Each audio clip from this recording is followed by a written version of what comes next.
বঙ্গবন্ধু আমাদের একজন সম্মানিত মানুষ। আমরা শহীদ সোহরাওয়ার্দী, বঙ্গবন্ধু নবাব সলিমুল্লাহ, আমরা মুসলিম জননেতা মৌলানা আব্দুল হামিদ খান ভাসানী, তারপরে আপনার জিয়াউর রহমান, বঙ্গবন্ধু কারো মধ্যে আমরা পার্থক্য করি না। আমরা বলি সবাই দেশের জন্য কাজ করেছেন, দেশের স্বাধীনতার পিছনে শেরে বাংলা ফজলুল হক তার সবার অবদান আছে, কিন্তু কারো মূর্তিগুলো নাই। আপনার শেরে বাংলায় ফজলুল হক, বঙ্গবন্ধু যেভাবে মূর্তি তৈরি হয়েছে তার মূর্তি তৈরি হয়নি। মুসলিম জননেতা আব্দুল হামিদ খান ভাসানী, তার মূর্তি তৈরি হয়নি। আল্লাহকে তাদের সম্মান কম দিয়েছেন। আব্দুল হামিদ খান ভাসানীর আজকে যে মর্যাদা, শেরে বাংলায় ফজলুল হকের মর্যাদা আজ অক্ষত থাকলো, আর বঙ্গবন্ধুর মর্যাদা ভবিষ্যৎ হয়ে গেল। এই কাজটা কে করেছে? এই কাজটা করেছে এই শয়তানের প্রেতাত্মা, এই ডাইনি, তার মেয়ে এই কাজটা করেছে। আমরা বঙ্গবন্ধুকে লাঞ্ছিত আমরা করতে চাইনি। ও মূর্তি তৈরি করেছে তার বাপকে, তার বাপের মুখে পেশাব করেছে এই ছাত্র জনতা, তার বাপের মাথায় লাথি মেরেছে, জুতার মালা পরিয়ে দিয়েছে, হাতের আঙ্গুলে হাতুতে বাড়ি দিয়ে ভেঙে দিয়েছে, লাগ ভরে মুখ ভরে ছেলেরা অপেনে নুনু বের করে পেশাব করে দিয়েছে, একবারে নির্লজ্জ বেহার মতো এমন লাঞ্ছিত হয়েছে। এটা আল্লাহ প্রদত্ত, এটা শয়তান এদেরকে কাজ করতে হয়েছে। আজ যদি মূর্তিগুলো তৈরি না করা হতো, এইভাবে বঙ্গবন্ধুকে লাঞ্ছিত আজকে হতো না।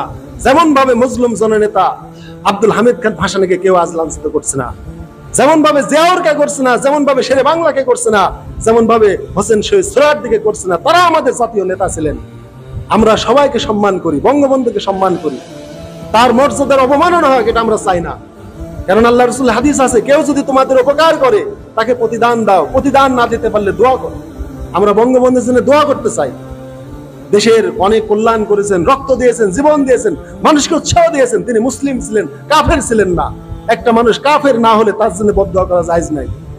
তিনি যেহেতু বলেছেন আমি মুসলিম, আমি বাঙালি, তিনি কথায় কথা আল্লাহর প্রতি তাওয়াক্কুল রাখতেন, ইনশাআল্লাহ বলতেন, আমরা তার কাজে কর্মে পাই। ইসলামিক ফাউন্ডেশন করেছেন, অনেক বিষয় করেছেন। যেখানে রেসকোর্স ময়দান ছিল সেটাকে তিনি রেসকোর্স ময়দান থেকে তিনি সোহরাওয়ার্দী উদ্যান নাম দিয়েছেন।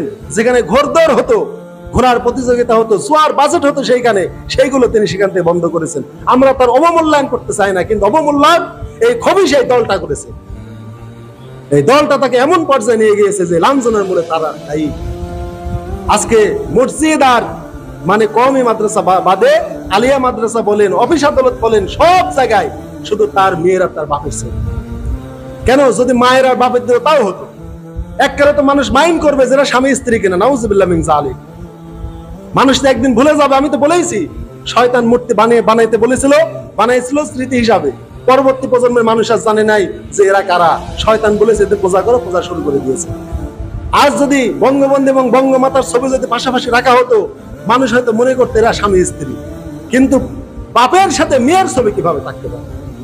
মানুষ যদি মাইন্ড করে বসে যে এটা স্বামী এটা স্ত্রী, এককালে তো শয়তান মানুষের ভিতরে কুমন্ত্রণা দিতেও পারে। অস্বাভাবিক কোন অস্বাভাবিক না, এককালে মানুষ এই শয়তানের ভিতরে ওয়াসওয়াসা দিতেও পারে। আর বাপ বেটি সম্পর্ক তখন কোথায় গিয়ে গড়াবে? আজ বাংলার মানুষ লাঞ্ছিত করেছে কেন? আগেই বলেছি, শয়তান শুধু নাফরমানির পথে মানুষকে নিয়ে যায়। শুধু তাই না, ঈশ্বরদী ইক্কু খামারের ভিতরে বঙ্গবন্ধুর মুরালের নিচে লেখা আছে চিরঞ্জীব বঙ্গবন্ধু। চিরঞ্জীব এই কথাটাই সম্পূর্ণ আল্লাহর ক্ষেত্রে প্রযোজ্য। আল্লাহু লা ইলাহা ইল্লা হুয়াল হাইয়ুল কাইয়ুম। আল্লাহ তিনি, যিনি ছাড়া কোনো মাবুদ নেই, তিনি চিরঞ্জীব, তিনি চিরস্থায়ী। অতএব চিরঞ্জীব এই গুণ কার? আল্লাহর। আল্লাহ ছাড়া কেউ চিরঞ্জীব নয়। এই কথার জন্য বঙ্গবন্ধু এক চারানাও দায়ী নয়। এই কথাটা যারা লিখেছে এই স্বৈরাচার দায়ী, এই রক্তপিয়াসী দায়ী। এই জন্য তিনি এগুলো কেন লিখতে দিয়েছেন? যে চিরঞ্জীব বঙ্গবন্ধু আপনারা যদি না ভাঙে, একবার না দুইবার না যতবার ইক্কু খামারের ভিতরে গেটেই সেই টাইলসে বঙ্গবন্ধু ছবির নিচে লেখা আছে চিরঞ্জীব বঙ্গবন্ধু। তাহলে চিরঞ্জীব বঙ্গবন্ধু, চিরঞ্জীব একমাত্র আল্লাহ তাআলা। কোন মানুষকে চিরঞ্জীব বললে তার ঈমান থাকে না। তাহলে আল্লাহ রাব্বুল আলামিনের যে আসমা ও সিফাত আছে, 99টি গুণবাচক নাম আছে, এই নামগুলির মধ্যে যদি আপনি কোনো মানুষকে যদি আপনি সেট করে দেন, যদি আল্লাহর এই গুণবাচক নামের সাথে কোনো মানুষকে তুলনা করে ফেলেন, তাহলে আপনার আর ঈমানের আর কোনো দাম নেই। আপনি একবারে আরবের কাফেরদের মতো কাফের হয়ে গেছেন, ওদের মতোই মুশরিক হয়ে গেছেন। এই জন্য বলছি, মানুষকে সম্মান দিতে শিখেন, কিন্তু সম্মানকে এমন পর্যায়ে নিয়ে যাবেন না যে ওইটা আপনার হিতে বিপরীত হয়ে যাবে। তাই বঙ্গবন্ধুর যে লাঞ্ছনা আজকে মানুষ দেখলো, এটা উলঙ্গ লাঞ্ছনা। এই জন্য আল্লাহ রাব্বুল আলামিন বলেছেন হে আদম সন্তান, তোমাদের বলেছি শয়তান তোমাদের প্রকাশ্য দুশমন। শয়তান কিন্তু তোমার পিতামাতাকে ওয়াসওয়াসা দিয়েছিল। কেন দিয়েছিল? লিউবদিয়ালাহুমা মা বুরিয়ানহুমা মিন সাওয়াতিহিমা। শয়তান প্রলোভন দিয়ে গাছের নিকটে নিয়ে গিয়েছিল যেন তাদের যে লজ্জা স্থান আল্লাহ রাব্বুল আলামিন জান্নাতি কাপড়ে ঢেকে রেখেছিলেন, এই জান্নাতি কাপড়গুলো যেন খুলে যায় আর তাদের একে অপরের লজ্জা স্থান দেখে যেন তারা লজ্জিত হয়ে যায়। শয়তানের দুশমনী ওয়াসওয়াসা, শয়তান আমাদের যে প্রলুব্ধ করে, অন্যায়ের পথে নিয়ে যায়, ওয়াসওয়াসা দেয়, কুমন্ত্রণা দেয় হৃদয়ের ভিতরে, এইগুলো গোপনীয়। কিন্তু শয়তানের ওয়াসওয়াসায় যে জড়িত হয়ে যায় সে প্রকাশ্যভাবে লাঞ্ছিত হয়ে যায়, প্রকাশ্যভাবে ক্ষতিগ্রস্ত হয়ে যায়, সে প্রকাশ্যভাবে পথভ্রষ্ট হয়ে যায়, লাঞ্ছিত হয়ে যায়, আযাবের সম্মুখীন হয়ে যায়, আল্লাহ তাআলার গজবের সম্মুখীন হয়ে যায়। এজন্য শয়তানের পথে আমাদের চলা যাবে না হাজিরিন। শয়তান মানুষদেরকে কুফরির পথে, শিরিকের পথে শুধু পথ দেখিয়ে দেয়। শয়তান মানুষকে নাফরমানির পথ দেখিয়ে দেয়। এই পথ দেখাতে পারলে শয়তানের আর ওই মানুষটির পিছনে কোনো মেহনত করা লাগে না। ওই মানুষটা সেই পথে চলতে চলতে মানুষ তার কর্মের কারণে এক পর্যায়ে সে লাঞ্ছিত হয়ে যায়, অপমানিত হয়ে যায়। এই জন্য আল্লাহ রাব্বুল আলামিন বারবার আমাদের বলেছেন, আদি পিতা আদম আলাইহিস সালামের কথা স্মরণ করে দিয়েছেন, মা হাওয়া আলাইহিস সালামের কথা স্মরণ করে দিয়েছেন যে তোমাদের পিতামাতাকে কিন্তু জান্নাতের মতো পবিত্র জায়গায় শয়তান তাদেরকে পথভ্রষ্ট করেছিল, তাদেরকে ওয়াসওয়াসা দিয়ে, কুমন্ত্রণা দিয়ে সেই নিষিদ্ধ বৃক্ষের নিকটে নিয়ে গিয়েছিল, সেখানকার ফল চাখাইছিল। এর জন্য তারা লজ্জিত হয়ে গেছিল, লাঞ্ছিত হয়েছিল। এজন্য হাজিরিন, আল্লাহ রাব্বুল আলামিন শয়তানের পথ পরিহার করতে বলেছেন। শয়তানের পথে চললে সে অবশ্যই লাঞ্ছিত হবে, অবশ্যই সে উলঙ্গ হয়ে যাবে, একেবারে ল্যাংটা বেজ্জিত হয়ে যাবে। এটা আল্লাহ কোরআনে জানিয়ে দিয়েছেন। এই জন্য শয়তান মানুষদেরকে ওয়াসওয়াসা দিয়ে, কুমন্ত্রণা দিয়ে কুফরির পথে নিয়ে গিয়ে, শিরিকের পথে নিয়ে গিয়ে, শয়তান মানুষকে পাপের পথে নিয়ে গিয়ে এই পোশাক পরিহিত একটা মানুষকে সে উলঙ্গ করতে চায়, ল্যাংটা করতে চায়। যেমন আমাদের পিতামাতা আদম এবং হাওয়া আলাইহিস সালাম এই দুইজনকে জান্নাতে উলঙ্গ করে ফেলেছিল। তাহলে শয়তানের পথে চললে মানুষ উলঙ্গ হবে, ন্যাংটা হবে, নির্লজ্জ হবে, বেহায়া হবে, এরকম পবিত্রতা নষ্ট হয়ে যাবে। এটা আমাদের আল্লাহ আগেই জানিয়ে দিয়েছেন। তারপরে আমরা শয়তানের পথে আমরা চলি, কিন্তু আমাদের শয়তানের পথে কখনোই চলা যাবে না। আল্লাহ রাব্বুল আলামিন এই জন্য শয়তানের চক্রান্তের মিসালটা আল্লাহ সূরা হাশরে দিয়েছেন। সূরা হাশরের 16 নম্বর আয়াতে, ইসকালা লিল ইনসানি কুফর হালাম্মা কাফারা ক্বালা ইন্নী বারিউম মিনকা ইন্নী আখাফুল্লাহ রাব্বুল আলামিন। শয়তান মানুষকে কিভাবে কুফরিতে নিয়ে যায়? সে মানুষকে শুধু বলে ক্বালা লিল ইনসানি কুফর, তুমি একটু কুফরি করো। হালাম্মা কাফারা, ওই মানুষটা যখন কুফরি করে, আল্লাহর নাফরমানি করে, ক্বালা ইন্নী বারিউম মিনকা, শয়তান তখন বলে তোমার সাথে আমার কোনো সম্পর্ক নেই। তাহলে শয়তানি বলল কুফর, তুমি কুফরি করো। হালাম্মা কাফারা, তার কথা শুনে মানুষজন কুফরি করে ফেললো, তখন ওই মানুষটিকে শয়তান বলে ইন্নী বারিউম মিনকা, তোমার সাথে থেকে আমি সম্পর্ক ছিন্ন করলাম। ইন্নী আখাফুল্লাহ রাব্বুল আলামিন, আমি বিশ্ব জগতের প্রতিপালক আল্লাহকে ভয় করি। তাহলে শয়তান বলছে আমি আল্লাহকে ভয় করি, কিন্তু যে মানুষটা শয়তানের কথা শুনে আল্লাহ নাফরমানি করলো সে কিন্তু আল্লাহকে ভয় করলো না। তাহলে শয়তানের চক্রান্ত কিভাবে প্রকাশ্য দেখেন, শয়তান কিভাবে মানুষের ভিতরে দুশমনি দেয়। মানুষ শয়তানের কথা শুনে কুফরি করলো, আল্লাহকে ভয় করলো না, কিন্তু যখন মানুষ নাফরমানি করে বসলো শয়তানের কথা শুনে, তখন শয়তান বলল ইন্নী, নিশ্চয় আমি, আখাফুল্লাহ রাব্বুল আলামিন, যিনি বিশ্ব জগতের পালনকর্তা, প্রতিপালক, সেই মহান আল্লাহকে আমি ভয় করি। অর্থাৎ ওই মানুষটির সাথে আর শয়তান আর সম্পর্ক রাখে না। অতএব শয়তানের সম্পর্ক একটা মানুষের সাথে ততক্ষণ যতক্ষণ মানুষটা দিনদার পরহেজগার। আর যখন এই দিনদার পরহেজগার কোনো মুমিন মুত্তাকিকে, কোনো মুসলমানকে যখন শয়তান নাফরমানির পথে, কুফরির পথে, শিরিকের পথে নিয়ে আসতে পারে, তখন আর তার সাথে শয়তানের আর কোনো বন্ধুত্ব রাখার প্রয়োজন আর হয় না। তখন তার সাথে সম্পর্ক ছিন্ন করে শয়তান চলে যায় এবং বলে যে আমি আল্লাহকে ভয় করি, কেননা তুমি যে অন্যায়ের পথে চলছো, এই পথে চলতে গেলে আল্লাহর যদি গজব তোমার উপর এসে যায়, তোমার সাথে চলতে গেলে আমিও গজবের মধ্যে পড়ে যাব, তাই তোমার কাছ থেকে আমি আজকে চলে গেলাম।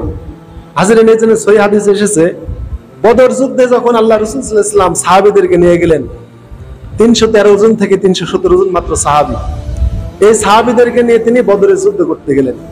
সেই জিহাদের ময়দানে সুরাকা নামে এক কাফেরের রূপ ধরে শয়তান এসেছিল, যেন শয়তান কাফেরদের সাথে যোগ দিয়ে যেন মুসলমানদেরকে হত্যা করতে পারে, যেহেতু এটা ইসলামের প্রথম যুদ্ধ। কিন্তু আল্লাহ রাব্বুল আলামিন 1 নয় 2 নয় প্রায় 5000 ফেরেশতা দিয়ে আল্লাহ বদরের প্রান্তরে আল্লাহ তাআলা মুসলমানদেরকে সাহায্য করেছেন। যখন শয়তান দেখলো যে জিহাদের ময়দানে ফেরেশতারা এসে গেছে, আর ফেরেশতাদেরকে তো কাফেরেরা চিনতে পারে না। হাদিস আছে ফেরেশতাদের মাথায় সাদা পাগড়ি ছিল বদরের যুদ্ধের দিন, তারা সাদা পাগড়ি পরে তারা জিহাদের ময়দানে এসেছিল। তো শয়তান যখন দেখতে পেল যে আল্লাহ তাআলা মুসলমানদের সাহায্যের জন্য ফেরেশতা পাঠিয়ে দিয়েছে, তখন সে পালিয়ে চলে যাচ্ছে। কেননা এখন কাফেরদের পরাজয় অবশ্যম্ভাবী, নিশ্চয় এদের প্রতি এখন লাঞ্ছনা গঞ্জনা পরাজয়ের গ্লানি এদেরকে পেয়ে বসবে। আর এই মুহূর্তে যদি আমি এই কাফের বাহিনীর সাথে থাকি, তাহলে আল্লাহর গজব, আল্লাহ তাআলার সেই মানে যে আযাব এবং পরাজয়ের গ্লানি এটা আমার উপরে চেপে বসবে, যেমন কাফেরদের উপরে চাপবে। এই জন্য শয়তান যেন পরাজিত না হয়, শয়তান যেন হেরে না যায়, তার উপরে যেন আল্লাহর গজবটা না পড়ে, এবং কিয়ামতের আগেই যেন শয়তান মারা না যায়, এই জন্য নাফরমানের এলাকায় আর শয়তান থাকে না। কেননা আল্লাহর কাছে তার প্রতিশ্রুতি আছে যে রব্বুল আলামিন আপনি আমাকে কিয়ামত পর্যন্ত বেঁচে থাকার অবকাশ দেন। আল্লাহ বললেন ঠিক আছে, তোকে কিয়ামত পর্যন্ত বেঁচে থাকার অবকাশ দেওয়া হলো। এই যে অবকাশ সে চেয়ে নিয়েছে আল্লাহর কাছে, কিয়ামত পর্যন্ত হাত চেয়ে নিয়েছে। তাই যে কোনো ছলে বলে কৌশলে শয়তান কিয়ামত পর্যন্ত বাঁচবে ইনশাআল্লাহ, এটা আল্লাহর ওয়াদা, আর আল্লাহ তার ওয়াদা পূর্ণ করবে। আর শয়তানও আর ওই নাফরমানি এলাকায় থাকবে না। তাই যদি থাকতো তাহলে এই পৃথিবীতে ফেরাউন, হামান, নমরুদ, কারুন, বনি ইসরায়েলের বিভিন্ন সম্প্রদায়, আদ, সামুদ জাতি, সালেহ আলাইহিস সালামের জাতি, কত জাতি এই পৃথিবীতে ধ্বংস হয়েছে। সবার সাথে শয়তানের সুসম্পর্ক ছিল, কিন্তু শয়তান এখনো বেঁচে আছে। তাহলে শয়তানের পথে যে মানুষগুলো চলেছে, সে মানুষগুলো কিন্তু লাঞ্ছিত হয়েছে, সে মানুষগুলো ধ্বংস হয়ে গেছে, কিন্তু শয়তান একেবারে ফুল সিপসাপ ফ্রেশ হয়ে চলে আসছে, যেন ওই মানুষগুলো মতো আরো মানুষকে সে প্রভাবিত করে সে আল্লাহর পথ থেকে সে বের করে নিয়ে গিয়ে মানুষকে নাফরমানি মুক্ত করাতে পারে। এই জন্য আল্লাহ রাব্বুল আলামিন বলছেন যে তোমরা তোমাদের পূর্ববর্তী জাতির থেকে শিক্ষা নাও। কুল সিরু ফিল আরদ ফানজুরু কাইফা কানা আকিবাতুল মুকাজ্জিবিন। আল্লাহ রাব্বুল আলামিন বলেছেন পৃথিবী সফর করো, দেখো আমার প্রতি যারা মিথ্যারোপ করেছে, যারা আমার বিধান মানে নাই, তাদের পরিণাম কেমন হয়েছে। তাহলে হাজিরিন, শয়তান হযরত হাবিল আলাইহিস সালামকে হত্যা করছে কাবিলের মাধ্যমে। এই যে হত্যার সিলসিলা শয়তান চালু করেছে, তারপর এতগুলো প্রতাপশালী রাজা বাদশাকে শয়তান কুফরের পথে নিয়ে গিয়ে ধ্বংস করেছে। কিন্তু শয়তান কি ধ্বংস হয়েছে? শয়তান কিন্তু এখনো ওরকমই আছে। তার রূপ যৌবনের চেহারাতে, তার শক্তিমত্তায়, ওয়াসওয়াসা এবং নাফরমানিতে নিয়ে যাওয়ার ব্যাপারে শয়তান ওরকম শক্তিশালী অবস্থানে এখনো রয়ে গেছে। এমনকি কিয়ামত পর্যন্ত যতদিন তার জান কবজ না হবে, এভাবেই শয়তান মানুষকে পাপের পথে নিয়ে যাবে। তাহলে শয়তানের পথে যে মানুষগুলো চলে, সে মানুষগুলো লজ্জিত হয়ে যায়, লাঞ্ছিত হয়ে যায়। কিন্তু শয়তান লজ্জিত লাঞ্ছিত কিছুই হয় না। কেন হয় না? ওই মানুষটিকে শয়তান বলে ইজ ক্বালাল ইনসানু ইকফুর, মানুষকে সে শুধু বলে নাফরমানি করো, আল্লাহর অবাধ্যতার পথে চলো। ফালাম্মা কাফারা, ওই মানুষ যখন নাফরমানির পথে চলতে থাকে, ক্বালা ইন্নী বারিউম মিনকা, শয়তান তখন বলে তোমার সাথে আজ থেকে আমার কোনো সম্পর্ক নাই, তোমার সাথে ততক্ষণ আমার সম্পর্ক ছিল যতক্ষণ তুমি ভালো ছিলে। এখন যেহেতু আমার দাওয়াতে, আমার আহ্বানে তুমি কুফরের পথে চলে এসেছো, তোমার সাথে থেকে আমি এখন সম্পর্ক ছিন্ন করছি। ইন্নী আখাফুল্লাহ রাব্বাল আলামিন, আমি বিশ্বজগতের প্রতিপালক আল্লাহ রাব্বুল আলামিনকে ভয় করি। তাহলে শয়তান বলছে আমি আল্লাহকে ভয় করি, কিন্তু মূলত কি শয়তানকে আল্লাহকে ভয় করে? শয়তান কোনো সময় আসলে আল্লাহকে ভয় করে না, কিন্তু করে আল্লাহর আযাবকে ভয় করে। মূলতই শয়তান আল্লাহকে ভয় করে। সে বলেছে ইন্নী, নিশ্চয় আমি, আখাফুল্লাহ রাব্বুল আলামিন, বিশ্বজগতের প্রতিপালক আল্লাহকে ভয় করি। তার মানে আল্লাহর আযাব গজবকে শয়তান ভয় করে। কিন্তু যেহেতু আল্লাহর সাথে তার একটা চুক্তি হয়েছে, কিয়ামত পর্যন্ত আমি বেঁচে থাকবো, আর তোমার হেদায়েত প্রাপ্ত বান্দাদেরকে সিরাতুল মুস্তাকিম থেকে আমি গোমরা করব, এই যে তার একটা অহংকার, এই অহংকার তাকাব্বুরিতে সে অবিচল আছে। এই অবিচলতা কিয়ামত পর্যন্ত শয়তান চলতে থাকবে। তো হাজিরিন, এই পৃথিবী থেকে আমরা শয়তানের পথে কিয়ামত পর্যন্ত নাফরমানির পথে চলতে চাই। যারা চলবে, শয়তান তাদেরকে নির্লজ্জ বেহা বানিয়ে দিবে, যেমন আমাদের আদি পিতা আদম এবং হাওয়া আলাইহিস সালামকে বানিয়ে দিয়েছিল। হাজিরিন, এই জন্য আল্লাহ রাব্বুল আলামিন শয়তানের পথে চলতে মানা করেছেন। এই জন্য জালিম, স্বৈরাচার, যারা নাফরমান, এদেরকে শয়তান শুধু নাফরমানি পথে একটু নিয়ে যায়, আর শয়তানের বেশি পথ আগানো লাগে না। ওই ব্যক্তি নাফরমানি পথে চলতে চলতে এক পর্যায়ে সে উলঙ্গ হয়ে যায়, নির্লজ্জ হয়ে যায়, লাঞ্ছিত হয়ে যায়, তার প্রতি আল্লাহর আযাব গজব এসে পড়ে। তখন এই মানুষটা আর কোনো পথ পায় না। এই জন্য পৃথিবীতে যখন প্রথম মূর্তি পূজা শুরু হয়, সহিহ বুখারীতে কিতাবুত তাফসিরে সূরা নূহের তাফসিরের মধ্যে এসেছে যে 5টা মানুষ ছিল নূহ আলাইহিস সালামের বংশের, ওয়াদ্দা, সোয়া, ইয়াগুস, ইয়াউক আর নাসর। এই 5টা মূর্তি ছিল। এই 5টা কোনো খারাপ মানুষ ছিল না, এই 5 জন ভালো মানুষ ছিল। আল্লাহ তাআলার বিশিষ্ট বুজুর্গ, আবেদ, নেককার বান্দা ছিল তারা। এই 5 জন মানুষ যখন মারা গেল, শয়তান তখন মানুষদেরকে এসে বলল যে এই যে ওয়াদ্দা, সোয়া, ইয়াগুস, ইয়াউক আর নাসর, 5টা আল্লাহর প্রিয় বান্দা, নেককার বান্দা, তোমরা এদের কথা স্মরণ করে চোখের পানিতে তোমরা বুক ভাসিয়ে ফেলছো, তোমাদের হৃদয়ে তাদের কথা জাগরিত থাকে। তো এভাবে কয়দিন তোমরা তার কথা মনে রাখবে? একদিন তোমাদের কাছ থেকে তাদের স্মৃতি, তাদের চেহারা মুছে যাবে। অতএব তাদের স্মৃতি, চেহারা যদি তোমাদের মাঝে জাগরিত করে রাখতে চাও, তাহলে তাদের মূর্তি বানাও, তাদের ভাস্কর্য স্থাপন করো।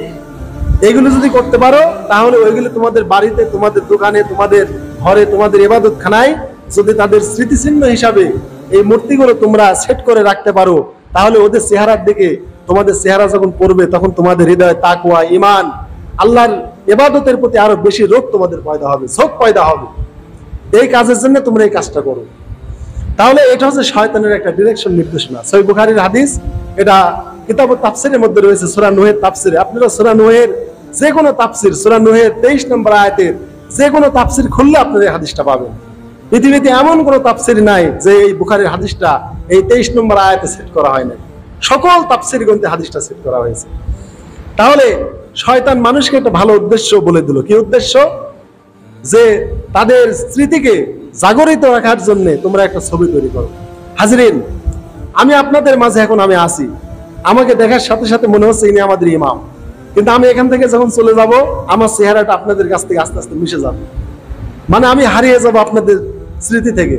কিন্তু হঠাৎ যদি 15-20 বছর পর একদিন দেখা হয়, আবার আমাকে মনে হবে যে হ্যাঁ, তো আমাদের ইমাম সাহেব দেখছি আতাইগোলা বাজারে। তাহলে দেখা হওয়ার সাথে সাথে আবার আপনাদের স্মৃতিতে, হৃদয়ে আমার কথাটা আসবে। কিন্তু আমাকে যদি আর কোনোদিন না দেখেন, তাহলে কি আর আসবে? আপনাদের এলাকার কত মানুষ কত জায়গায় গেছে, বিদেশ গেছে, বিভিন্ন জায়গায় গেছে, ওদের স্মৃতিটা আপনাদের সামনে এখন নাই। কিন্তু আছে কি? নাই। কিন্তু মানুষটিকে যখন দেখবেন, অমুককে দেখছে, অমুকের বেটা অমুক, কে বাবা তুমি বিদেশ থেকে কবে আসলে, তাহলে দেখার পরগা স্মৃতিটা ভেসে ওঠে। তো শয়তান বুদ্ধি দিল যে আল্লাহর এই বিশেষ দিনদার বান্দাদেরকে তোমরা একদিন ভুলে যাবে, তোমাদের স্মৃতির থেকে মুছে যাবে। তোমরা এদের মূর্তি ভাস্কর্য তৈরি করে তোমরা মসজিদে, তোমাদের বাড়িতে, তোমাদের অফিস আদালতে, দোকানে রেখে দাও। রেখে দিলে এদের কথা তোমাদের হৃদয়ে জাগরিত হবে, তোমাদের তাকওয়া, ঈমান, আল্লাহর ইবাদত করার প্রতি আগ্রহ বেশি বেড়ে যাবে। খুবই ভালো একটা উদ্দেশ্য, তাই না? শয়তানের খুব ভালো উদ্দেশ্য। এই উদ্দেশ্যে প্রথমে মূর্তি তৈরি হলো। এইবার আমার ভাইরা, যে দিনদার লোকগুলো মূর্তি তৈরি করলো, এই মূর্তি নির্মাতারা পৃথিবীর বুক থেকে এক এক করে সব বিদায় নিয়ে চলে গেল। তারপরে পরবর্তী প্রজন্ম যখন আসলো, ওরা জানে না এই মূর্তিগুলো কেন বানানো হয়েছিল, ওরা জানে না স্মৃতি হিসাবে না কি হিসাবে মূর্তিগুলো তৈরি করা হয়েছে, তারা জানে না। তাই শয়তান একদিন পরবর্তী প্রজন্মের মানুষের কাছে এসে বলল, তোমরা জানো না এই মূর্তিগুলো কেন বানানো হয়েছে? এই মূর্তিগুলোকে তোমাদের বাপ-দাদারা পূজা করত, আল্লাহর পরিবর্তে এদেরকে উপাস্য হিসেবে গ্রহণ করেছিল। অতএব তোমরা আল্লাহর পরিবর্তে এই মূর্তিগুলোকে সিজদা করো, মূর্তিগুলোর পূজা শুরু করে দাও। শয়তান পরবর্তী প্রজন্মকে বলল, কেননা আগের প্রজন্মকে শয়তান এইভাবে পথভ্রষ্ট করতে পারে নাই।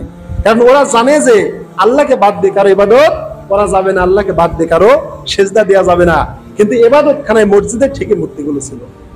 তাদের অফিস আদালত, দোকানে, তাদের ব্যবসা প্রতিষ্ঠানে, সব জায়গায় মূর্তিগুলো তারা রেখেছিল স্মৃতি হিসাবে। কিন্তু এই লোকগুলো মারা যাওয়ার পর পরবর্তী প্রজন্মের লোক ওরা জানে না যে কি জন্য আমার বাপ দ্বারা এই মূর্তিগুলো তৈরি করেছিল। তাই শয়তান বলল, আরে তোমরা কার ইবাদত করো, এইগুলোর ইবাদত শুরু করে দাও। তোমাদের বাপ দাদারা এগুলোকে ইবাদতের জন্য সৃষ্টি করেছেন। তখন পরবর্তী প্রজন্মের লোকেরা ওদের ইবাদত শুরু করে দিল। নূহ আলাইহিস সালাম বললেন, জাতির লোকেরা, আল্লাহর গজব থেকে যদি বাঁচতে চাও, নাফরমানি ছেড়ে দাও, মূর্তি পূজা ছেড়ে দাও। তারা বলল, অকালু লা তাযারুন্না আলিহাতাকুম ওয়ালা তাজারুন্না ওয়াদ্দা ওয়ালা সুয়া ওয়ালা ইয়াগুস ওয়ালা ইয়াউ ওয়া নাসরা। তার জাতির লোকেরা বলল, তোমরা তোমাদের ইলাহদেরকে কখনো তোমরা ছেড়ো না, আর তোমরা ওয়াদ্দা সুয়া ইয়াগুস ইয়াউক নাসর এই পাঁচটা মূর্তির ইবাদত বন্দেগী কখনোই তোমরা ছেড়ো না। নূহ যা বলে বলুক, তোমরা তোমাদের কানের ভিতরে আঙ্গুল দিয়ে, তোমাদের রুমাল দিয়ে মাথা কানে ঢেকে তোমরা এখান থেকে চলে যাও। নূহের কোনো কথাই কর্ণপাত তোমরা করো না। আরে নূহ একজন মানুষ, ও বলতেই পারে কথা, তার কথাগুলো শোনার কোনো প্রয়োজন নাই। হাজরিন, এরকম বড় বড় চক্রান্ত করলো নূহ আলাইহিস সালাম তার জাতির লোকেকে বলাতো, আজ জাতির লোক তারা তাদের কানের ভিতরে আঙ্গুল দিত।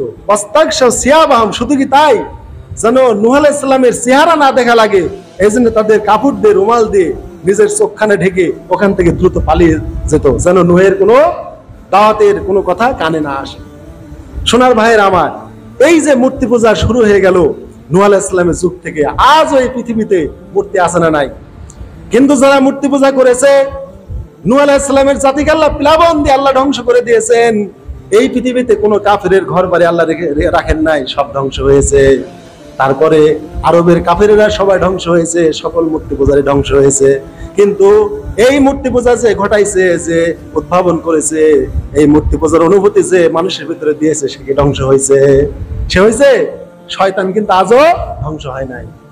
তাহলে শয়তানের ওয়াসওয়াসায় পড়ে, শয়তানের কুমন্ত্রণায় পড়ে যে মানুষগুলো মূর্তি বানালো, আল্লাহর নাফরমানি করলো, সেই মানুষগুলো পৃথিবী থেকে সবাই আল্লাহর গজবে ধ্বংস হয়ে গেল। কিন্তু শয়তান কিন্তু ধ্বংস হলো না। শয়তান কেন ধ্বংস হলো না? ওই যে ইন্নী বারিউম মিনকা, নাফরমানিতে লাগা দিতে পারলেই আর তার সাথে থাকে না, বলে যে আজ থেকে তোমার সাথে আমার বন্ধুত্ব শেষ। তাহলে আমরা বলি যে ওই লোকের সাথে শয়তান আছে, ওই লোকের সাথে না, পাপিষ্ট মানুষের সাথে শয়তান থাকে না, শয়তান থাকে নেক মানুষের সাথে। আর ওই নেক মানুষটিকে যখন পাপের কামে জড়িত করে দিতে পারে, আর শয়তান তার সাথে কোনো সম্পর্ক রাখে না। কেননা ওই লোকটাই নাফরমানির পথে অবিচল ভাবে চলতে চলতে চলতে এক সময় সে লজ্জিত লাঞ্ছিত হয়ে যাবে, আর শয়তানের কিছুই করা লাগবে না। তাই শয়তানের প্রথম কাজ হলো শুধু স্টার্ট দিয়ে দেয়া একটা নাফরমানি শুধু চালু করে দেয়া। এই চালুটা করতে পারলেই শয়তানের আর কোনো মেহনত আর সেই পথে আর করা লাগে না। এই মেহনত মানুষই করে ফেলে। তো হাজরিন, ছবি, মূর্তি, ভাস্কর্য এইগুলো যে আমরা তৈরি করি, এই তৈরি যারা করবে তারা লাঞ্ছিত হবে, এটা আল্লাহর ওয়াদা। আর আমরা দেখতেও পেয়েছি মানুষ লাঞ্ছিত হচ্ছে। তাহলে আপনি ছবি, মূর্তি, ভাস্কর্য যা কিছু তৈরি করেন বা ঘরে রাখেন, হোক আপনার রাজনৈতিক নেতার, হোক আপনার পিতামাতার, হোক আপনার নিজের, আপনি কেন ছবি, মূর্তি, ভাস্কর্য এগুলো তৈরি করেছেন বলেন? যদি এগুলো স্মৃতি হিসাবে যদি তৈরি করেন হারাম, যদি এগুলোকে তাজিম প্রদর্শনের জন্য, সম্মান প্রদর্শনের যদি করেন, তাহলে শিরিকের মতো কবিরা গুনাহ, হারাম। এর গলায় মালা দেয়া, ফুল দেয়া, এদেরকে শুভেচ্ছা দেয়া, স্যালুট দেয়া, সবকিছু একবারে অবিকল আরবের কাফের মুশরিকের সেই আপনার আবু জাহল, উতবা, সাইবা যেভাবে ইবাদত করেছে মূর্তিগুলো, তারা যেভাবে কাফের, এরাও সেইভাবে কাফের। এদের মধ্যে কোনো পার্থক্য নাই। এখন বলতে পারেন আরবের কাফের মুশরিকেরা মূর্তির ইবাদত করেছে না মূর্তির ইবাদত করে নাই? আল্লাহ রাব্বুল আলামিন নবীকে বললেন, তুমি যদি তাদেরকে প্রশ্ন করো তোমরা কি এগুলোর ইবাদত করো, তারা বলবে মা নাবুদুহুম ইল্লা লিয়ুকাররিবুনা ইলাল্লাহি যুলফা। হে নবী, তুমি যদি বলো তোমরা কি মূর্তিগুলোর ইবাদত করো, তারা বলবে না না না না না, মা নাবুদুহুম, আমরা এগুলোর ইবাদত করি না। ইয়াকা নাবুদু ওয়া ইয়াকা নাস্তাইন, এখানে তারা বলছে লা নাবুদু ইল্লা লিয়ুকাররিবুনা ইলাল্লাহি যুলফা, আমরা এগুলোর ইবাদত করি না, বরং এগুলো আমাদেরকে আল্লাহর সান্নিধ্যে পৌঁছে দিবে। এদেরকে আমরা তাজিম করি, সম্মান করি, এগুলো আল্লাহর ভালো বান্দা ছিল, এই বান্দাদের ওসিলায় আমরা আল্লাহর কাছে দোয়া করি যে হে ইব্রাহিমের মূর্তি, হে ইসমাইলের মূর্তি, হে মারিয়াম, হে ঈসার মূর্তি, তুমি একটু তোমার রবকে বলে দাও তিনি যেন বৃষ্টি দেন, তিনি যেন সন্তান দেন, তিনি যেন আমার ব্যবসায় বরকত দেন। আমরা এইগুলির মাধ্যমে আমরা আল্লাহকে ডাকি, এদেরকে আমরা ডাকি। তাহলে আরবের কাফের মুশরিকেরা কিন্তু সরাসরি মূর্তিগুলোকে পূজা ইবাদত করতো না, এই মূর্তিগুলোর মাধ্যমে তারা করত, এগুলোকে তারা সম্মান প্রদর্শন করত। এই জন্য আল্লাহ রাসূল সাল্লাল্লাহু আলাইহি ওয়াসাল্লাম যখন বললেন এগুলো তোমরা ছেড়ে দাও, ক্বালু বাল নাত্তাবু মা আলফাইনা লা আবানা, তারা বললে যে না না, আমরা আমাদের বাপ দাদাকে যেভাবে পেয়েছি আমরা তার উপরই থাকি, তোমার কোনো কথা আমরা শুনবো না। এই জন্য আরবের কাফের মুশরিকেরা মনে করত আমরা সবচেয়ে সঠিক পথে আছি। তাই বদর যুদ্ধের দিন যখন বদর যুদ্ধে যাবে, তখন আবু জাহল কাবা শরীফের গিলাফ ধরে বলল, হে কাবার মালিক, হে আল্লাহ রাব্বুল আলামিন, যে ব্যক্তি হেদায়েতের উপরে আছে, তোমার ঘরকে বেশি ভালোবাসে, তোমার ঘরের হাজিদের মেহমানদারি করে, অধিক সৌভাগ্য প্রাপ্ত বান্দা, তুমি তাদেরকে আজকে তুমি জিহাদে বিজয়ী করে দিবে। আবু জাহল কখনো বলে নাই যে আল্লাহ তুমি আমাদের বিজয় করে দিও। ওই টাইমে তারা মূর্তিদেরকেও তারা ডাকে নাই যে হে মূর্তিগুলো, তোমরা একটু আল্লাহর কাছে তোমরা বলো তোমাদের মাবুদের কাছে, তিনি যেন আজকে আমাদের জিহাদে বিজয় দিয়ে দেয়। সেই দিন তারা সরাসরি আবু জাহেল কাবার গিলাফ ধরে আল্লাহর কাছে দোয়া করেছিল, কিন্তু দোয়াটা তার বিপক্ষে গিয়েছিল। শুধু তাই নাই, জিহাদের ময়দানে হযরতে আলী বলেন, সেই জিহাদের ময়দানে রাত্রে সবাই ঘুমিয়ে গিয়েছিল, কিন্তু একজন ঘুমান নাই, তিনি হলেন মুহাম্মদ সাল্লাল্লাহু আলাইহি ওয়াসাল্লাম। সারা রাত আল্লাহর কাছে দোয়া করেছেন, রব্বুল আলামিন, আজকে যদি আমরা বদরের প্রান্তরে হেরে যাই, এই পৃথিবীতে তোমার ইবাদত করার মতো আর কেউ থাকবে না। রব্বুল আলামিন, তোমার নসরত দিয়ে তুমি আমাদের সাহায্য করো। হযরত আবু বকর পিছন থেকে গিয়ে নবীর হাত দুখানা টেনে ধরেছিলেন, ইয়া রাসূলুল্লাহ, বেশি করে বলবেন না, বললে এখনই তাদের প্রতি আল্লাহর গজব নাজিল হয়ে যাবে। কিন্তু বিপরীতে আবু জাহল বলেছিল ওই জিহাদের ময়দানে, রব্বুল আলামিন, যে অধিক হেদায়েতের উপরে আছে, সত্যের পথে আছে, তুমি তাদেরকে সাহায্য করো। কিন্তু আবু জাহেল কোনোদিন বলেন নাই যে রব্বুল আলামিন তুমি আমাদের সাহায্য করো, বরং বলেছে যে সত্যের পথে আছে, অধিক হেদায়েতের উপরে আছে, তোমার ঘরের খানায় কাবার মেহমানদেরকে, হাজিদেরকে আপ্যায়ন করে, অতিথি আপ্যায়ন করে, তাদেরকে তুমি সাহায্য করো। তাহলে কেমন দোয়া দেখেন, শর্ত সাপেক্ষে দোয়া, কিন্তু শর্তটা বিশ্বনবীর ক্ষেত্রে প্রযোজ্য, আবু জাহেলের ক্ষেত্রে প্রযোজ্য না। তাহলে আরবের কাফেররা বিপদের মুহূর্তে তারা মূর্তিগুলোর মাধ্যমেও আল্লাহর কাছে চায় না, সরাসরি আল্লাহর কাছেই চায়। এই জন্য হাজরিন, শয়তান মানুষদেরকে মূর্তি পূজায় নিয়ে আসে। আমাদের দেশে বিভিন্ন রাজনৈতিক নেতাদের মূর্তি, ভাস্কর্য যেগুলো তৈরি করা হয়েছে, এই যে লাঞ্ছনা হলো, এগুলোর পিছনে শয়তানের কোনো হাত নাই। শয়তান শুধুমাত্র স্টার্ট করে দিয়ে গেছে যে মূর্তিগুলো তোমরা বানাও, এই বানাইছে, এইগুলি তাদেরকে লাঞ্ছনার পথে নিয়ে চলে গেছে। এই জন্য মূর্তি আল্লাহ রাসূল সাল্লাল্লাহু আলাইহি ওয়াসাল্লাম কোনোদিন পছন্দ করেন না। কাবা যেদিন মক্কা বিজয় হয় ৮ম হিজরিতে, আল্লাহ রাসূল সাল্লাল্লাহু আলাইহি ওয়াসাল্লাম কাবার দেয়ালে যেগুলো ছবি ছিল, আমরাও এই যে ওয়ালপেপারে বিভিন্ন আমরা ছবি রাখি, আমরা গিলাস আবদ্ধ করে ছবি রাখি, ওয়ালের সাথে যে ছবিগুলো অঙ্কিত ছিল, আল্লাহ রাসূল সাহাবীদেরকে দিয়ে পানি এনে নিজ হাতে উনি নেকড়া দিয়ে বা তেনা দিয়ে তিনি মুছে দিয়েছেন সেগুলো। আর যেগুলো পাথর দিয়ে প্রতিমা তৈরি করা হয়েছিল, মূর্তি, সেইগুলো সহিহ হাদিসে এসেছে, ওয়াকুল জাল হাক ওয়া যাহাকাল বাতিল ইন্নাল বাতিলা কানা যাহুকা। সূরা বনী ইসরাঈলের আয়াতটা আল্লাহ রাসূল পড়তেন, আর তার হাতে থাকা লাঠি বা ধনুক দিয়ে প্রত্যেকটার ঘাড়ে হাতে তিনি প্রহার করে করে সেইগুলি তিনি ভাঙতেন, সেগুলি তিনি ভেঙে ফেলতেন। তাহলে ছবি আল্লাহ রাসূল সাল্লাল্লাহু আলাইহি ওয়াসাল্লাম পানি দিয়ে যেগুলো আঁকানো হয়েছিল, পানি দিয়ে ধৌত করে দিয়েছেন। যেগুলো মূর্তি ছিল সেগুলি তিনি ভেঙে ফেলেছিলেন। তারপরে দেখলেন যে হযরতে ইব্রাহিম আলাইহিস সালাম এবং ইসমাঈল আলাইহিস সালামের মূর্তি দুটো এক জায়গায় বাপ বেটা, এবং তাদের হাতে তীর আছে। মানে আরবের কাফেরেরা মনে করত তীর দিয়ে ভাগ্য নিরূপণ করতে ইব্রাহিম আলাইহিস সালাম। আল্লাহ রাসূল সাল্লাল্লাহু আলাইহি ওয়াসাল্লাম ওই তীর সহ মূর্তি ভেঙে চুরমার করে দিলেন, আর বললেন ইব্রাহিম এবং ইসমাইল কখনো তীর দিয়ে ভাগ্য নির্ধারণ করতেন না। হাজরিন, এই শিরকটা আমাদের ভিতরে আছে। আরবের কাফেরেরা একটা মুরগি অথবা একটা কবুতর এক জায়গায় রেখে বা একটা নিশানা করে তারা তীর নিক্ষেপ করত। তীর যদি সঠিক লক্ষ্যতে লাগতো তাহলে বলতো আমার যাত্রা বা আমার এই কাজটা সফল হবে, আর যদি তীর যদি লক্ষ্যভ্রষ্ট হতো তাহলে বলতো আমার এই কাজটা হবে না। এই কাজটা আমরা করতাম ছোটবেলায়।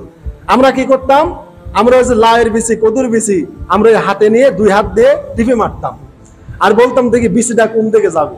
যদি লাউয়ের বিচি বা কদুর বিচিতে টিপ মেরে যদি এই দিকে যাইতো, আমরা বলতাম তো শ্বশুর বাড়ি এই দিকে হবে, আর যদি এই দিকে যাইতো তো শ্বশুর বাড়ি এই দিকে হবে।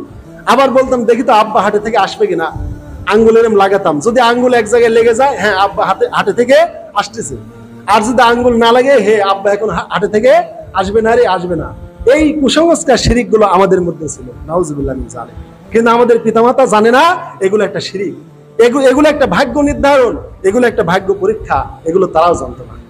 তাহলে আমরা লাউয়ের বিচি, কদুর বিচি দিয়েও আমরা ভাগ্য পরীক্ষা করতাম, আঙ্গুল ঠেকা ভাগ্য পরীক্ষা করতাম। তারপরে শুধু কি তাই, আমরা আরো ভাগ্য নির্ধারণ করি। কোথাও বের হব, আমাদের ঘরের আগে চকাট ছিল, হঠাৎ যদি চকাটে যদি পাওয়াটা বেঁধে যেত, আরে আমার শুরু পথে পাওয়াটা বেঁধে গেছে চকাটের সাথে, আমার যাত্রা সফল হবে না, তখন কি করতো, বেচারা বাড়িতে ব্যাগ আসতো। এই যে একটা বিষয়। আবার বাড়িতে যদি বিড়াল পুষতো, বিড়াল যদি তার পা চাটতো, তাহলে মনে করতো মেহমান আসবে। এগুলো হচ্ছে ভাগ্য পরীক্ষা, ভাগ্য নির্ণয়, যেভাবে আরবের কাফেরেরা করতো। এই জন্য আল্লাহ রাসূল সাল্লাল্লাহু আলাইহি ওয়াসাল্লাম বলেছেন যে জিরান বিজরাইন শিবরান বিশিবরিন, তোমরা তোমাদের পূর্ববর্তী জাতির বিগতে বিগতে হাতে হাতে গজে গজে তোমরা তাদের পদাঙ্ক অনুসরণ করবে, ইহুদি খ্রিস্টান জাতি তোমরা পদাঙ্ক অনুসরণ করবে। তাহলে হাজরিন, শয়তান শুধুমাত্র ছবি, ভাস্কর্য, মূর্তি এগুলো বানাতে বলে, কিন্তু এর পিছনে এই লোক যারা বানায় তারা লাঞ্ছিত হয়ে যায়। আজকে আমি বর্তমান প্রেক্ষাপটে বলবো, বঙ্গবন্ধু আমাদের একজন সম্মানিত মানুষ।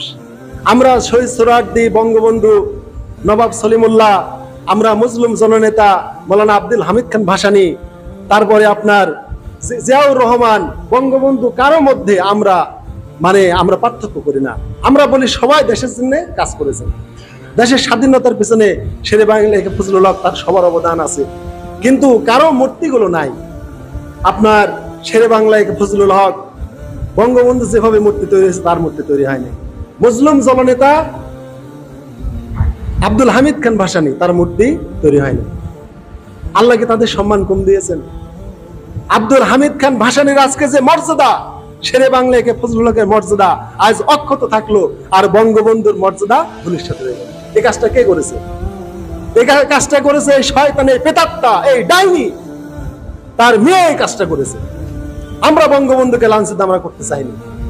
ও মূর্তি তৈরি করেছে তার বাপকে, তার বাপের মুখে পেশাব করেছে এই ছাত্র জনতা, তার বাপের মাথায় লাথি মেরেছে, জুতার মালা পরিয়ে দিয়েছে, হাতের আঙ্গুলে হাতুতে বাড়ি দিয়ে ভেঙে দিয়েছে, লাগ ভরে মুখ ভরে ছেলেরা অপেনে নুনু বের করে পেশাব করে দিয়েছে, একবারে নির্লজ্জ বেহার মতো এমন লাঞ্ছিত হয়েছে। এটা আল্লাহ প্রদত্ত, এটা শয়তান এদেরকে কাজ করেছে। আজ যদি মূর্তিগুলো তৈরি না করা হতো, এইভাবে বঙ্গবন্ধুকে লাঞ্ছিত আজকে হতে হতো না। যেমন ভাবে মুসলিম জননেতা আব্দুল হামিদ খান ভাসানীকে কেউ আজ লাঞ্ছিত করছে না, যেমন ভাবে জিয়াউরকে করছে না, যেমন ভাবে শেরে বাংলাকে করছে না, যেমন ভাবে হোসেন শহীদ সোহরাওয়ার্দীকে করছে না। তারা আমাদের জাতীয় নেতা ছিলেন। আমরা সবাইকে সম্মান করি, বঙ্গবন্ধুকে সম্মান করি, তার মর্যাদার অবমাননা হয় এটা আমরা চাই না। কারণ আল্লাহ রাসূলের হাদিস আছে, কেউ যদি তোমাদের উপকার করে তাকে প্রতিদান দাও, প্রতিদান না দিতে পারলে দোয়া করো। আমরা বঙ্গবন্ধুর জন্য দোয়া করতে চাই। দেশের অনেক কল্যাণ করেছেন, রক্ত দিয়েছেন, জীবন দিয়েছেন, মানুষকে উৎসাহ দিয়েছেন। তিনি মুসলিম ছিলেন, কাফের ছিলেন না। একটা মানুষ কাফের না হলে তার জন্য বদদোয়া করা জায়েজ নাই। তিনি যেহেতু বলেছেন আমি মুসলিম, আমি বাঙালি, তিনি কথায় কথা আল্লাহর প্রতি তাওয়াক্কুল রাখতেন, ইনশাআল্লাহ বলতেন, আমরা তার কাজে কর্মে পাই। ইসলামিক ফাউন্ডেশন করেছেন, অনেক বিষয় করেছেন। যেখানে রেসকোর্স ময়দান ছিল সেটাকে তিনি রেসকোর্স ময়দান থেকে তিনি সোহরাওয়ার্দী উদ্যান নাম দিয়েছেন। যেখানে ঘোড়দৌড় হতো, ঘোড়ার প্রতিযোগিতা হতো, জোয়ার বাজেট হতো, সেইগুলো তিনি সেখান থেকে বন্ধ করেছেন। আমরা তার অবমূল্যায়ন করতে চাই না, কিন্তু অবমূল্যায়ন এই খবিশ এই দলটা করেছে। এই দলটা তাকে এমন পর্যায়ে নিয়ে গিয়েছে যে লাঞ্ছনার মূলে তারা দায়ী। আজকে মসজিদ আর কওমি মাদ্রাসা বাদে আলিয়া মাদ্রাসা বলেন, অফিস আদালত বলেন, সব জায়গায় শুধু তার মেয়েরা তার বাপের ছিল। কেন? যদি মায়ের আর বাপের দিও তাও হতো। এককালে তো মানুষ মাইন্ড করবে যারা স্বামী স্ত্রী কিনা, নাউজুবিল্লাহ মিন যালিক। মানুষ তো একদিন ভুলে যাবে। আমি তো বলেইছি, শয়তান মূর্তি বানাইতে বলেছিল, বানাইছিল স্মৃতি হিসাবে। পরবর্তী প্রজন্মের মানুষ আর জানে নাই যে এরা কারা। শয়তান বলেছে এদের পূজা করো, পূজা শুরু করে দিয়েছে।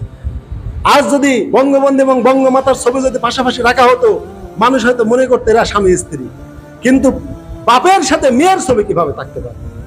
মানুষ যদি মাইন্ড করে বসে যে এটা স্বামী, এটা স্ত্রী, এককালে তো শয়তান মানুষের ভিতরে কুমন্ত্রণা দিতেও পারে। অস্বাভাবিক কিনা? অস্বাভাবিক, কোন অস্বাভাবিক না। এককালে মানুষ এই শয়তানের ভিতরে ওয়াসওয়াসা দিতেও পারে। আর বাপ বেটির সম্পর্ক তখন কোথায় গিয়ে গড়াবে? আজ বাংলার মানুষ লাঞ্ছিত করেছে কেন? আগেই বলেছি, শয়তান শুধু নাফরমানির পথে মানুষকে নিয়ে যায়। শুধু তাই না, ঈশ্বরদী ইক্কু খামারের ভিতরে বঙ্গবন্ধুর মোরালের নিচে লেখা আছে চিরঞ্জীব বঙ্গবন্ধু।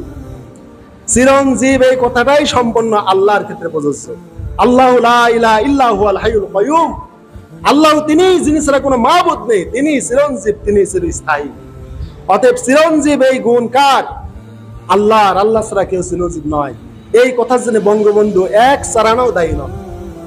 এই কথাটা যারা লিখেছে এই স্বৈরাচার দায়ী, এই রক্তপিয়াসী দায়ী। এই জন্য তিনি এগুলো কেন লিখতে দিয়েছেন? যে চিরঞ্জীব বঙ্গবন্ধু আপনারা যদি না ভাঙে, একবার না দুইবার না, যতবার ঈশ্বরদী গিয়েছি, আর মোর পাওয়ার আগে বাম পাশে ঈশ্বরদী ইক্কু খামারের ভিতরে গেটেই সেই টাইলসে বঙ্গবন্ধু ছবির নিচে লেখা আছে চিরঞ্জীব বঙ্গবন্ধু, লাল অক্ষরে লেখা আছে, আমার চোখে এখনো ভাসছে। তাহলে চিরঞ্জীব বঙ্গবন্ধু, চিরঞ্জীব একমাত্র আল্লাহ তাআলা। কোনো মানুষকে চিরঞ্জীব বললে তার ঈমান থাকে না। তাহলে আল্লাহ রাব্বুল আলামিনের যে আসমা ও সিফাত আছে, 99টি গুণবাচক নাম আছে, এই নামগুলির মধ্যে যদি আপনি কোনো মানুষকে যদি আপনি সেট করে দেন, যদি আল্লাহর এই গুণবাচক নামের সাথে কোনো মানুষকে তুলনা করে ফেলেন, তাহলে আপনার আর ঈমানের আর কোনো দাম নেই। আপনি একবারে আরবের কাফেরদের মতো কাফের হয়ে গেছেন, ওদের মতোই মুশরিক হয়ে গেছেন। এই জন্য বলছি মানুষকে সম্মান দিতে শিখেন, কিন্তু সম্মানকে এমন পর্যায়ে নিয়ে যাবেন না যে ওইটা আপনার হিতে বিপরীত হয়ে যাবে। তাই বঙ্গবন্ধুর যে লাঞ্ছনা আজকে মানুষ দেখলো, এটা উলঙ্গ লাঞ্ছনা। এই জন্য আল্লাহ রাব্বুল আলামিন বলেছেন, হে আদম সন্তান, তোমাদের বলেছি শয়তান তোমাদের প্রকাশ্য দুশমন। শয়তান কিন্তু তোমার পিতামাতাকে ওয়াসওয়াসা দিয়েছিল। কেন দিয়েছিল? লিউবদিয়ালাহুমা মা বুরিয়ানহুমা মিন সাওয়াতিহিমা। শয়তান প্রলোভন দিয়ে গাছের নিকটে নিয়ে গিয়েছিল যেন তাদের যে লজ্জা স্থান আল্লাহ রাব্বুল আলামিন জান্নাতি কাপড়ে ঢেকে রেখেছিলেন, এই জান্নাতি কাপড়গুলো যেন খুলে যায় আর তাদের একে অপরের লজ্জা স্থান দেখে যেন তারা লজ্জিত হয়ে যায়। আল্লাহ নিজেই বলেছেন শয়তানের কাজ হচ্ছে, শয়তান কেন নিয়ে গেল? শয়তান জীবনে আদমের লজ্জা স্থান দেখে নেয়। আল্লাহ রাব্বুল আলামিন আদম হাওয়াকে যেদিন থেকে বানাইছেন জান্নাতে রেখেছেন, আদমের লজ্জা স্থান আল্লাহ জান্নাতি, আল্লাহ নুরানি পোশাক দিয়ে ঢেকে রেখেছেন। এই লজ্জা স্থান জান্নাতের ভিতরে আদম হাওয়াটাও দেখে নাই, হাওয়া আদমেরটা দেখে নাই। যদিও আল্লাহ তাদেরকে সৃষ্টি করেছেন, জান্নাতের ভিতরে এরকম অপবিত্র কাজ হয়েছে এর কোনো ডকুমেন্ট নাই। আর শয়তান এই আদম এবং হাওয়ার গুপ্তাঙ্গ কোনো সময় দেখে নাই। তাই শয়তান কি করলো? এই লজ্জা নির্লজ্জ করে দেওয়ার জন্য, আমাদের আদি পিতামাতাকে বেহা বানিয়ে দেওয়ার জন্য এই নিষিদ্ধ বৃক্ষের নিকটে নিয়ে গেল। তারপরে আমার পিতামাতা যেতে চাইলেন না। শয়তান তখন বলল, তোমরা জানো না ইল্লাং তাকুনা মালাকাইনে, আল্লাহ কেন নিষেধ করেছেন তোমরা জানো না? যদি নিষিদ্ধ বৃক্ষের নিকটে যাও তোমরা ফেরেশতা হয়ে যাবে, আও তাকুনা মিনাল খালিদিন, অথবা নিষিদ্ধ বৃক্ষের নিকটে গেলে তোমরা জান্নাতে চিরস্থায়ী হয়ে যাবে। এইভাবে বলতে লাগলো। মানে আল্লাহ বলেছেন যদি গাছের নিকটে যাও ফাতাকুনা মিনাজ জালিমিন, জালেম হবে। আর শয়তান করছে কি? ফেরেশতা হয়ে যাবে। তারা আল্লাহর কথা তাফসীর করতেছে। মুফাসসিরে কোরআন প্রথম হচ্ছে তাফসীরুর রায় বা আল্লাহর কালামের প্রথম নিজ অন্তর থেকে বা আল্লাহর বিপরীতে যে তাফসীর করেছে সে হচ্ছে শয়তান। নাউযুবিল্লাহ মিন যালিক। এই শয়তানই আল্লাহর কোরআনের প্রথম ব্যাখ্যা করে মানুষকে পথভ্রষ্ট করেছে। তাহলে আল্লাহ বললেন ফাতাকুনা মিনাজ জালিমিন, যদি গাছের নিকটে যাও জালেম হবে। আর শয়তান করছে ফেরেশতা হয়ে যাবে। আল্লাহ বললেন যদি যাও জান্নাত থেকে নামিয়ে দিব। শয়তান বলল ইল্লাং তাকুনা মিনাল খালিদিন, যদি যাও জান্নাতে চিরস্থায়ীভাবে থাকতে পারবে। তাহলে আল্লাহ বললেন গাছের নিকটে গেলে নামিয়ে দেব পৃথিবীতে, জান্নাতে থাকতে দেব না। আর শয়তান বলছে যাও যাও স্থায়ীভাবে থাকতে পারবে।